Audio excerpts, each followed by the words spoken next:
Welcome to the Living to 100 Club podcast. Here's our host, Dr. Joseph Cassiani. Well, hello to everyone joining us today on our podcast. You're listening to one of our successful aging episodes this month on the Living to 100 Club program. And I am your host, Joe Cassiani. Each week, our conversations educate and inspire, helping you get the best out of all the years we're given, regardless of what obstacles come our way. You can learn more about our club at our website. Be sure to take a look at our new training and activities manual, Better, Longer, and Happier, a guide to aging with purpose and positivity. This is a series of 12 modules in a card deck format developed for activities directors at senior living communities to learn more about psychologically healthy aging. And the modules help to engage senior residents in activities that are cognitively challenging and foster a positive mindset. Modules 1, 2, and 3 are now on sale. Visit the website living200.club/BLH. Now on to today's program. This Living to 100 Club podcast invites as its guest Michael Rubino, the founder of Home Cleanse.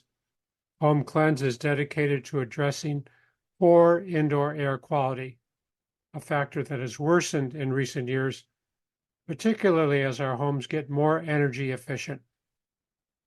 Because energy efficiency impacts ventilation and air exchange, particles and toxins can increase, which in turn contribute to spores and mold growth.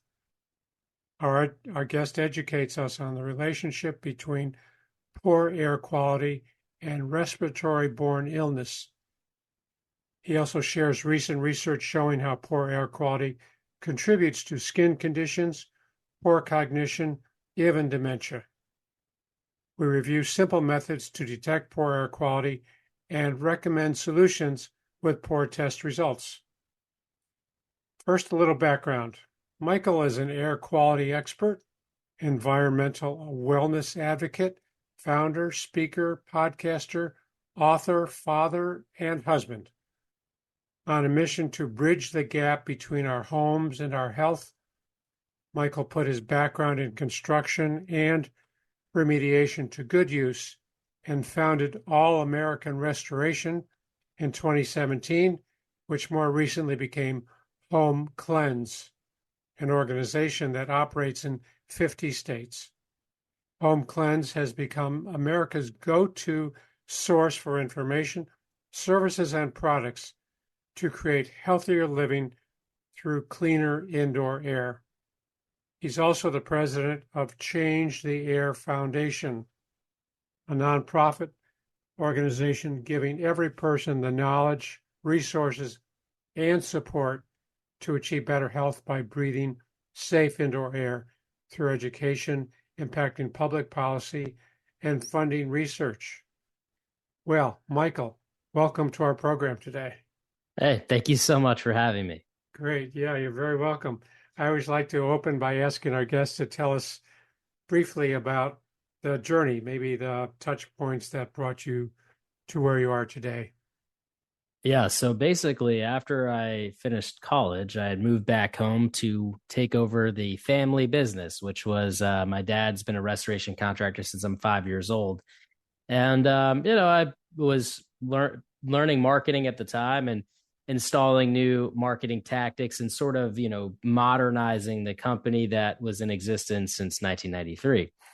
And part of what I did was I was also learning the sales aspect and going, door to door when people called. And right around this time, it was about a year after Hurricane Sandy had happened. And so many times I was getting calls and going into people's homes, I was noticing that, they were complaining of different ailments. And The first woman's house that I walked in, I'll never really forget this story. It was a woman in probably about 65. Reminded me a lot of my grandmother at the time. At the time, I was in my, early to mid 20s. Mm-hmm. And as I sit at the kitchen counter, I noticed she had a walker. I noticed she had a cane. And, she just started kind of telling me about all these things she's experiencing, particularly joint pain, which was something that she really never had experienced before Hurricane Sandy happened. And she swore to me it was the house. This was the first time for me that this thought ever crossed my mind. Like, our homes can make us sick. What do you mean by that? She gave me two reports. One was a laboratory report showing levels of mold and bacteria in her home at that time. And the other was a report of a, big box chain company that had supposedly remediated her house. And it was the actual scope of work. So I looked through the scope of work. Nothing really struck me as out of the ordinary. It looked pretty standard, all the scopes of work that I would see at my dad's office. And then, of course, the mold report that showed all these different levels of mold and bacteria. And I was like, how could that be? These are off the charts. I told her, this is my first project ever, right? So I told her, listen, I don't understand this fully, but what I do know is we have to set up engineering controls and containment. We have to open this wall and see what's going on. And she agreed. So I gave her a price of what it would cost for the labor and materials to do all of this work. And when I opened that wall for the first time, it blew my mind, because the wall looked just like the wall behind me. It was perfectly white. You would have never guessed it was a problem. And as soon as you cut into it and saw behind it, the entire backside of the drywall was covered in black fungus. And then the wall itself behind that was covered in black fungus. I mean, the 2x4s and the drywall behind that. And it was remarkable to me at that time. It was right by her HVAC unit. So there's one thing that I really noticed in this story was, we have this. Okay, so first off, you could fix something, but it comes back. Right. That was new information to me. The second thing was, okay, so we had mold in this wall. We also saw mold in the HVAC. So obviously it was getting from in the wall into the HVAC. And I started to think, well, what about all these spores across the entire house? This is totally impacting each of the breaths she's taking, because that's how she's inhaling this stuff. It's not like she's eating the wall or touching the wall. Right. Sure. So it was at this point in time that I realized, oh my goodness, like there is a total fallacy with the way remediation companies look at fixing and restoring homes. It is completely cosmetic instead of scientific. And that's where this journey really began, where I realized, okay, well, this is impacting more and more homes. We're taking 20,000 breaths per day. We're inhaling things we have no idea because we can't see them. They're so small. And we have industries building homes improperly, restoring homes improperly, and maintaining homes improperly. Therefore, we create this environment where, and this is obviously not even mentioning the energy efficiency piece yet. We create this environment where the homes in which we live might not be as healthy as we thought. Mm-hmm. Wow. Yeah. So real kind of learning point for you. So you saw more of that, I take it, as you continued and you started to scratch below the surface. Yes. Yeah. So that was the first one. And the next one, it got more and more bizarre to the point where I was like, what if this is all somehow connected? And I went on this journey of figuring out, okay, no matter what ailment they're dealing with, no matter what situation there is in their home, we need a process that works from home to home every single time, 100% of the time. And so I had to take into account, well, there's different mycotoxins that different molds will produce. How do we make sure that the process removes all these different mycotoxins? Well, there's going to be different strains of bacteria in this home compared to that home. How do we make sure that everything is encompassing? And I'll tell you, there was a lot of trial and error in here, but I finally figured out this recipe of, and honestly, anybody could do it once you understand the fundamentals. But this recipe of how do we go into people's homes and make sure that their homes are safe? And it's the pattern of people complaining that they were sick right after a massive water damage event or a storm or a hurricane. This happened not just in the Northeast. This happened in Florida, happens in California. I've been to homes in Iowa and Michigan. I mean, pretty much you'd pick a state, we're going to have an issue there with people not understanding what to do when they have these water events, and then not realizing that they're creating an environment for a totally offshoot microbiome that you don't want to have in your home, that's then impacting the body every time they breathe. So it's been a remarkable journey, and as of today, we've helped thousands of people miraculously recover from the most chronic situations to even the most acute, I just have allergies and I just want them to go away situations. And it's really provided me that affirmation to realize, like, this is an important endeavor. So you started Home Cleanse, and you are able to scale your learning experiences and bring it into homes around the country, it sounds like. So where are your clients? Are they always in areas where there's been flooding and storm damage, things like that? Or are you in neighborhoods without these events? Yeah, so this one client, her name is Shannon. She was in a very small town of Florida. And just to give you an example of the different sample sets here. And this small town wasn't really impacted by a hurricane per se, but it had some water damage just due to, natural maintenance issues that needed to happen inside the home. She had thought that she had fixed the problem. Shannon Hill is a mother of 3 and a wife to a firefighter. And when some of these leaks happened, she thought that she had fixed it. Truthfully, her husband came in, he kind of dried the place out. He thought all was fine and didn't realize there was a potential for mold and bacteria to grow. Fast forward 3 years later, Shannon ended up getting so sick. She was diagnosed with POTS, probably 7 other things too. And she actually had a GJ feeding tube installed into her lower intestine to essentially give her the nutrients she needed to stay alive. She was extremely depressed because she went from a high functioning nurse practitioner to someone who barely can get out of bed in the morning. She was bedbound 95% of the time. She couldn't care for her kids, couldn't make her kids food, couldn't even hold her kids. This is how sick she started to decline over 3 years. She went to 40 plus different doctors. No one really knew what was wrong with her except for, these other random diagnoses that they had at the time, all of which were ended up being disproved by different doctors. So you can imagine the amount of confusion someone's in when they're like, oh, I have this, but then the next doctor says, you don't have that, you have this. And then you get to this whirlwind of what do I have and how do I get better, right? What's going through her mind is, I just want to get better. Yeah.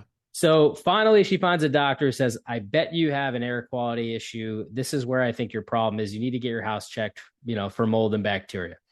Somehow, through the, grace of God, she ends up finding me. We go into her house. We find all kinds of problems. I tell her, you need to immediately move out of this house. Okay. So she gets an RV, parks it on her property, moves into the RV. Within 7 days, the GJ feeding tube is gone. She's walking again. She's making her kids breakfast, lunch, and dinner. Like the most miraculous recovery. If you actually go on my YouTube channel, you'll see this because she wanted to share her story. What's really interesting is, that's probably one of the most extreme cases I've ever experienced. Okay. So I don't want people to think that this is the type of miracles I perform every single day. Or it's happening all over. Yeah. Or it's happening all over. Right. But that just goes to show you, how much little we know about the dangers of what we can be breathing in. Yeah. Right. And if you look up pretty much any infectious disease on the internet right now, you will know that air transmission is the greatest route of exposure. What was remarkable about this story and the affirmation that came with it really was, okay, if we can help someone from that extreme level, and I'm not saying that all illness is going to stem from air quality, but just follow me on this. Think about all of the quality of life improvements we can make for somebody who isn't chronically ill, but is dealing with perpetual sickness where they're frequently sick. Or they're dealing with perpetual allergies. I mean, there's a whole laundry list of people that are dealing with a poor quality of life because they're dealing with these nuances with their health that they just can't seem to shake. And what if all of those issues can be improved upon with air quality? You have the work that Dr. Dale Bredesen's doing about the early onset of dementia, inhalational Alzheimer's. All of those things where environmental toxins are attributing to those illnesses and allowing those illnesses to set in much earlier on than they would normally set in. I mean, we're talking people in their 40s developing dementia. That's unheard of. And yet all of this are being traced back to environmental toxins, increasing the susceptibility. These are things that if we really start to study and look at, we might find some miracles in medicine in the future.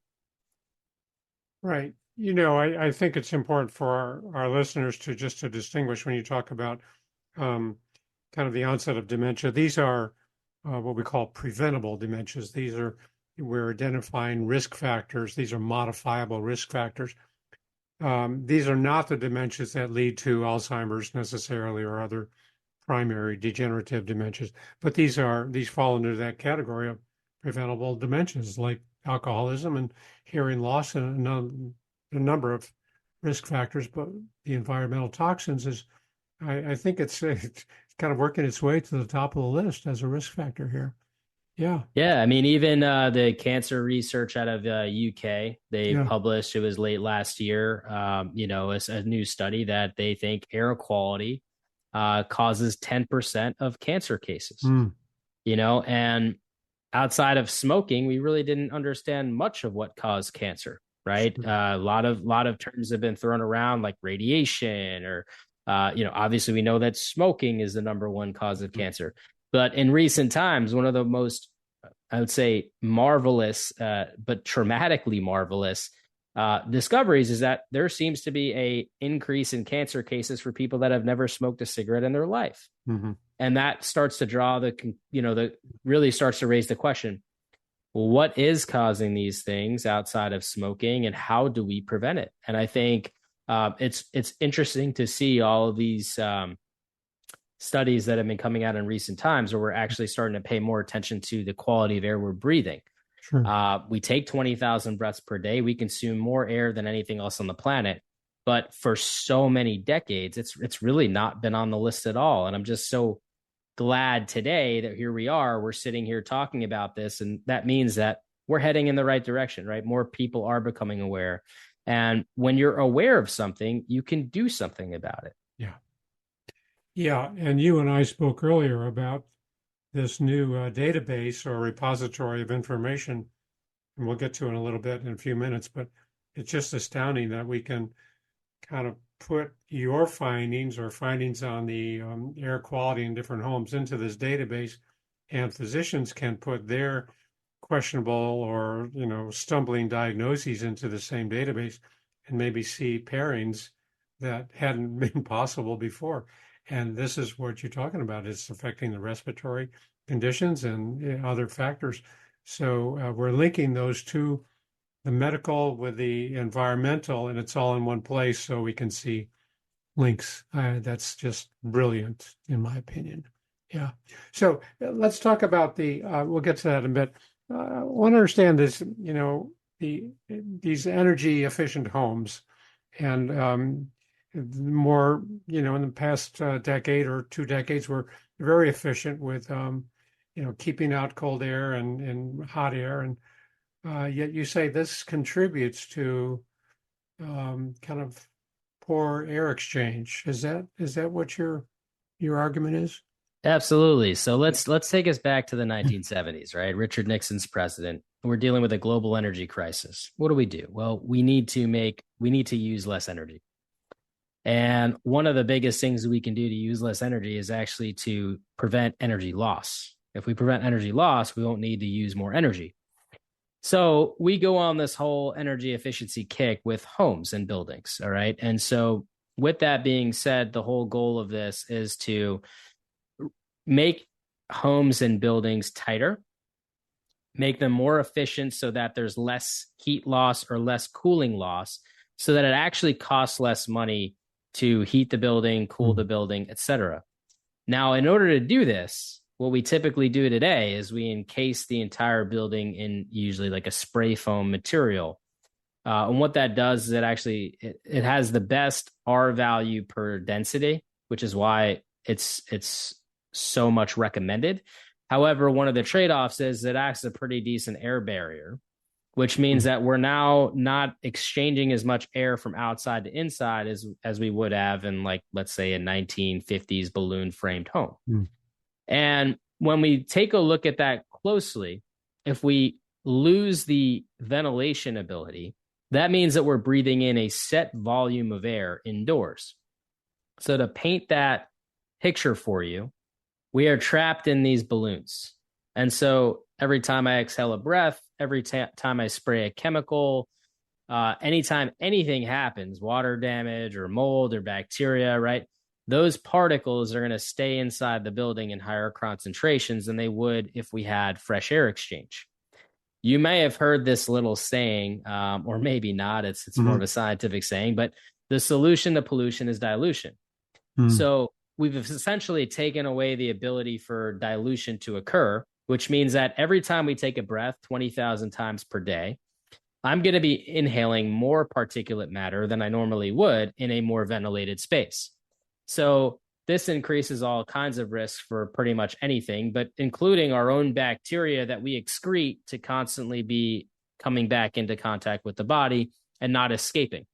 So there is a slew of homes that have been built within particular years that have not been built with any sort of air exchange. We could fix that, but that's the main point that I'm making. In Canada, they've done it really well, where they actually made it part of building code to have what's called an energy recovery ventilator as part of their building system. That means that is going to constantly bring in and exchange fresh air. So we haven't made that part of the building code in the US. We need to follow suit on that as soon as possible, because even today, homes are being built without them, and they're very, very tight with virtually no air exchange. So that is kind of the evolution of how we got to this point. But when you have HVAC system, I mean, isn't there air being exchanged when these systems are on? We're taking in air from outside, we're cooling it or heating it? Sometimes, depends on the way the HVAC's set up. For most of the time, though, if you ever driven in a car, and when you turn the AC on in the car, it kind of gives you two options. Option one is normal option, where it's bringing in fresh air from outside, going through the filter, and then bringing that air in conditioned. But then there's also that little arrow that kind of circles around. And when you click that button, most people click that button because you get the AC running faster, right? Because it's constantly taking the already cool air, reconditioning it and putting it back, right? So it gets it faster. It's not bringing in that hot, fresh air in from outside and then conditioning it. But what that does is it just recycles the air inside the cabin. Sure. And most homes, that's what you're doing. You're recycling the air inside that cabin, except in this case, it's not the car, it's the house. Interesting. Yeah. Okay. So normally you would use that button in your car when you're driving through a dust storm and you don't want any air coming in. Otherwise, you really want the air to come in, whether it's being heated or cooled. You want that exchange. Right. And most of our homes have that button checked with no way to uncheck it. Right. So we're just constantly breathing in the same air, recycled. Fascinating. The default is on. Yeah. It's always on. Well, how do we measure the air quality in our homes? You mentioned the dust test. What is that? What does it measure? And how do we get it done? All right. So before I tell you what the dust test is, I think it's important for you to understand why I created it in the first place. Sure. Basically, the dust test is a test using PCR technology. Yeah, same PCR COVID swabs. We're talking the same technology that analyzes the dust, DNA specific, to give us the specificity of 36 different species of molds, toxins, etc., to understand what we're being exposed to. Now, why I developed this, I think, is a very important point to make. Before this test really was in existence, people's main way that they check the quality of air inside their establishments is by hiring an inspector to do an air test. And they would come in, they would set an air pump in the center of the room, they would collect that sample, about 75 milliliters of air, which would take them about 5 minutes. And in that, they would understand, using microscopy, somebody would literally look under a microscope and physically count how many mold spores they see. So very inefficient compared to DNA specific, and there's no human error. Okay. Let me tell you why this is such a problem and why people usually get a false sense of security using this method. Because first off, 75 milliliters of air is not a lot of air to say that I have screened your entire house with this one sample. Just to put it in perspective, if you took a 2-liter bottle of Pepsi and you emptied it, that is 2 liters. 75 milliliters is basically a very small portion of that bottle. Wow. Now think about your space. You live in a 1,000 square foot apartment or a facility. Think about it from this perspective. You're getting a bottle cap of air compared to this massive amount of airspace. So it's not enough information to say that just because that one test in the center of the room looks normal, that your entire space is normal, right? So as a screening tool, and that's how it's typically incorrectly used, it doesn't provide you a lot of value. However, here's why we want to measure the dust.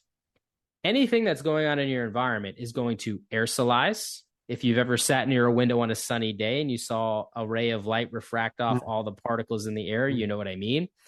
There's a ton of stuff in the air. Well, it eventually settles and becomes part of the dust. And it settles on our top of our furniture. It settles on the floor, on our baseboard moldings, ledges, you name it. So what we want to do is we want to go around our space. We want to collect different pieces of dust from random rooms across our place to get a more accurate representation of what we're actually breathing in, because what's in the dust is getting into the body. From there, we can then make educated decisions to improve the quality of air that we're breathing. So where people used to just pay a lot of money, by the way, to get these air tests, and they'd actually don't provide a lot of value, for a fraction of the cost, you now can get DNA specific analysis to then understand what am I breathing in, and then that empowers me to make a decision on what can I do about it. Because now if you call an inspector with this information, you could say, hey, I see these couple problems here. I want you to help me figure out where they're coming from. So it's putting people into the driver's seat. So the dust itself is always the air particles that settle. We use that term aerosolize. What was the word? Yes, aerosolized. Aerosolize. AIRSOL? AERSOLIZED. Aerosolized. So I may have forgotten a no in there, sorry. But basically, aerosolized is a term used to describe particles aerosolizing into the air. Okay, they're becoming airborne. Right. And they will float depending on the particle, the weight of the particle, the size of the particle. Some of them can suspend for a really long time, hours, some days, but eventually they all, there is gravity here, right? They all make their way to a surface. Okay. And so the problem is that particles can re-aerosolize, right? So if I move through and walk through the room, that force of me pushing through the air can generate particles to get re-aerosolized. The HVAC system turns on, just that sheer force of circulating that air again can cause things to be aerosolized. But one thing we know is everything becomes a part and parcel of the dust and eventually settles to the floor. Yeah. So when it's stirred up again, we get another chance to breathe it in rather than just sitting there. 24/7, you constantly have opportunities to be breathing this stuff in. And other thing to mention is, most of us, when we think of dust, we think our dead hair and skin cells. And that's true. A lot of it is our dead hair and skin cells, but also a lot of it is contained in, there's all these microbiological contaminants contained in these dead hair and skin cells that we can't see. And that's what we want to worry about. Okay. So we can do this test. Is this something that we can collect ourselves and send in somewhere, or is this sent to your company or? Yeah. So if you buy this test, which you can do so, by the way, on the dusttest.com, this test will ship to your house. It has instructions, very easy to use. You'll get a vacuum sealed, almost looks like a Swiffer cloth. It's a sample collection material. You go around your place, you collect dust from various parts of your home. There's a whole video that shows you how to do it, but it's really that simple. You're just collecting dust. And you send that in, and it goes to a third-party accredited lab.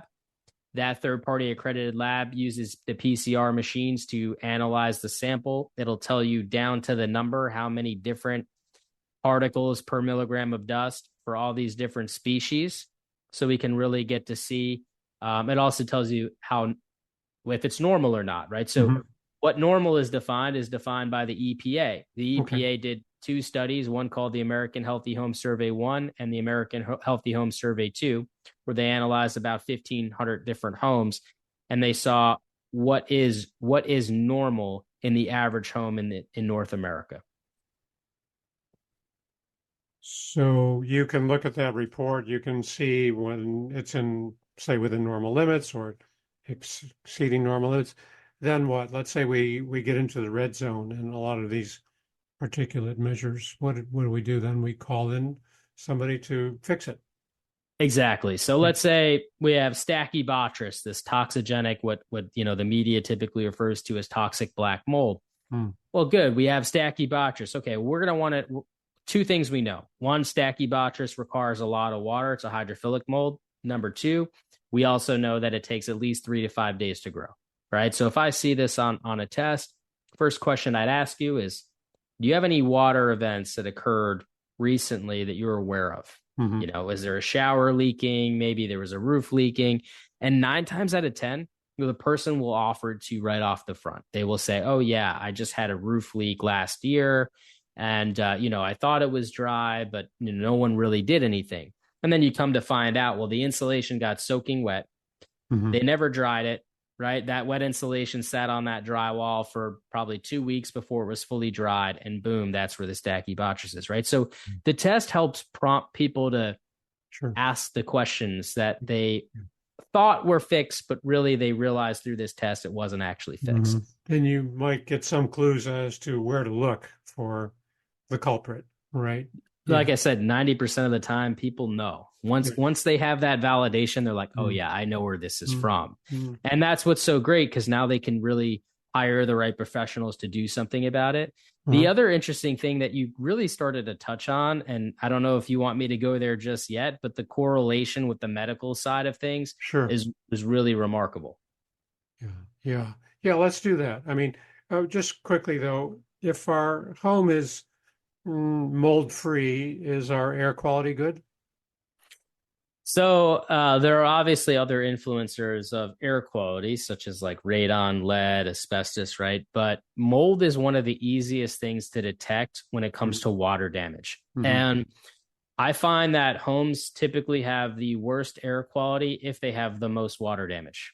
And that's why we look at mold so closely, because if you have water damage, you're going to have mold, you're going to have bacteria, you're probably going to have termites, you're probably going to have pests and animals and all these things that want to live in the home, because everything loves and needs water. Moisture. And moisture, right? So we find that mold seems to be the easiest thing to use to detect moisture. And then you resolve the moisture, you remove the byproducts of moisture like mold and termites and bacteria, and you create a totally different quality of air that you're breathing inside that environment. And of course, there's other things to consider like radon and lead and asbestos, but that seems to be the main driving force behind all these different things we're seeing.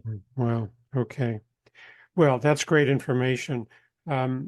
Let's jump into the correlation between the incidence of these toxins in our home and medical conditions. I mean, you mentioned several of them, cancer and risk factors for dementia and respiratory disease, but what else are we learning about this? Yeah, I think one of the really interesting things that we've been seeing is, you can now test the body for, there's what's called the organic acid test, and there's also what's called mycotoxin testing. And when you take these tests, these toxins that are found inside the body can correlate with the specific species of mold that you're finding in the home. Sometimes maybe it's not the home. Sometimes maybe it's the workplace. But using both the dust test and the test that you can do with your doctor, we're actually seeing, like in 99% of the cases, a direct correlation. I'll give you an example. Client recently came to me, had high levels of ochratoxin A, and all the other toxins looked fine, but ochratoxin A was off the charts. And when we looked at the report from the home, what I found very remarkable was the exact mold that produces ochratoxin A was off the charts and inside her HVAC unit. And HVAC unit, that's like the lungs of the home, right? So if my HVAC's contaminated, that means that the air that I'm constantly recycling is going to have a ton more output than if I just had a little mold in my shower, right? So this is a bigger deal. And all the other molds that were on there were in normal ranges, except these Aspergillus species. And that's the exact species that produces the toxin that was completely elevated in her body. We were able to draw a direct correlation to that. And actually, after her HVAC system was cleaned, new filters were installed, right? When she retested, these levels went down. And the last time I spoke to her was, hey, thank you for all your help. The levels went down. I'm feeling so much better. Now, I think this provides us a really good opportunity in this phase of research, because if we could start to draw correlations between homes and buildings and the health of the occupants inside them, we can start to collect what symptoms are they experiencing. And we can really start to put this together and provide this to, EPA and CDC and all these other governmental organizations, because they have been doing the research. But unfortunately, there hasn't been a massive amount of federal funding for them to do that and continue that project, which is something that we're starting to get more attention on. It would be really interesting to see, and this is data that we are starting to collect and will continue to collect. But if I know that in 73% of the homes that have Stachybotrys, they will have chronic fatigue, that is something that the entire medical system would need to know. That number is arbitrary. I just made it up, but this is where we are heading in terms of research. We want to be able to really see and put together lists of symptoms that we can trace back to certain species of molds in certain percentages, because that can help us understand, well, when we have this bacteria or we have this mold, we can expect this health outcome in this percentage of people. And that would really help us really understand, how do we make new medicines to combat this? How do we create new policies to protect people when we're building homes, when we're restoring homes, and then, of course, maintaining homes? And that's a direction that I really want to see this headed in. Mm-hmm. Yeah, and you can go in the other direction, too. When you identify the toxins in the air, you can then go in and investigate what's going on medically with this person. And it might have been undetected, or maybe it was, the symptoms were atypical. So great information going both directions. Yeah, absolutely. Yeah. So what is the, tell me again about the database or repository that brings all these findings together? Yes. So essentially we have a database now. We actually have more data than the EPA does on homes all across the country, as people continue to buy tests and use these tests to understand the air quality inside their home. And this repository is an amazing thing to have, because using this repository and by partnering with doctors who are also in support of this technology, that using that technology to correlate certain illnesses in their patients, we actually, like I said, can build this new foundation of information to be able to discern what illnesses people are getting from mold inside their homes or bacteria inside their homes. Essentially, developing a new understanding to how environmental toxins impact different subsets of the population is going to be vital in how we be able to personalize medicine in the future. Because environmental medicine, for example, it's a specialty trade. It's like being a plumber inside of a contractor. Doctors have different specialties within a subset of being a doctor of medicine. And what's really interesting is, if you talk to most practitioners, they'll tell you environmental toxins really wasn't a big part of my education. You actually have to go down that specific path. And unfortunately, there's not a lot of doctors that do go down that specific path. So when people need help, there's not a whole lot of information that they have. So we're really at this new frontier as we understand, if this needs to be a bigger piece of medicine, the way I believe it, the way the data is starting to look, this is going to help us really transform medicine, because you're going to have more doctors start entering the field because they see an opportunity to help people where there's not a whole lot of help. And you're also going to start to see even general practitioners becoming more educated in the subject that have more resources, so that when they do all these tests and everything comes up normal, yet you don't feel well, they will have a resource to be able to send to you to see if your home is the culprit, if your workplace is the culprit. And that is where this is all headed, which is exciting. Oh, I think that's so exciting. I mean, that's one of the pioneering breakthroughs in medicine, as far as I'm concerned, in recent years. What is the name of this database? Do you know? So we don't have an exact name of the database, but it is basically the database of tests that are taken when people use the dust test, right? So when you use the dust test, you're helping to support amazing research that is so desperately needed. And you're also getting information regarding your home. Mm-hmm. And I think that is where, the people can really show support and get the information to make sure that they're not being affected by their own home. Mm. So this company that does the analysis, you said it's a third-party company, they do the analysis. Do they send those results into this database? Correct. So basically, EMSL Analytical is one of the largest environmental labs in the country. They have multiple locations. They're the ones who service this. They're completely licensed and accredited and have the PCR technology. So anytime someone buys this test, we send them the package, which includes like the sanitized cloth, the instructions, everything they need to collect the sample. Their return slip that's already pre-provided goes directly from their house directly to the lab. Wow. Lab then, through an online system, uploads the results into our database, and then our database sends them a fully customized report that is much more consumer friendly. That's kind of how the whole transaction takes place. So we have a pretty substantial database at this time, and we're very excited about being able to utilize that data. You have privacy. Don't worry. We're not writing a story about you specifically. But as we culminate that data and we can tie it to different regions and different geographical locations, and of course, tie them to different symptoms people are experiencing, that's where we can really make the argument for how important air quality is to human health. Yeah. Yeah, I think that's beautiful. I just think that's great. That's great. So in a minute that we have left, tell us about Change the Air Foundation. What are you up to? Yes. So we have a very important thing to discuss called Change the Air Foundation. Change the Air Foundation is a 501c3 nonprofit. It exists because I quickly realized in my quest to help people create healthier environments and live healthier lives, I can't fix one house at a time. There are way too many houses out there, not just in the US, but of course across the world. And one of the biggest challenges we have is we have misinformation and a lack of education around the importance of air quality. And then once you are aware of the importance, just how do you take the right steps? So education's a big pillar for us. Research, we already discussed this. There's a big lack of research. There's hundreds of medical journals, which is a step in the right direction, but there's a clear lack of correlation directly between individual samples and the effects that they have.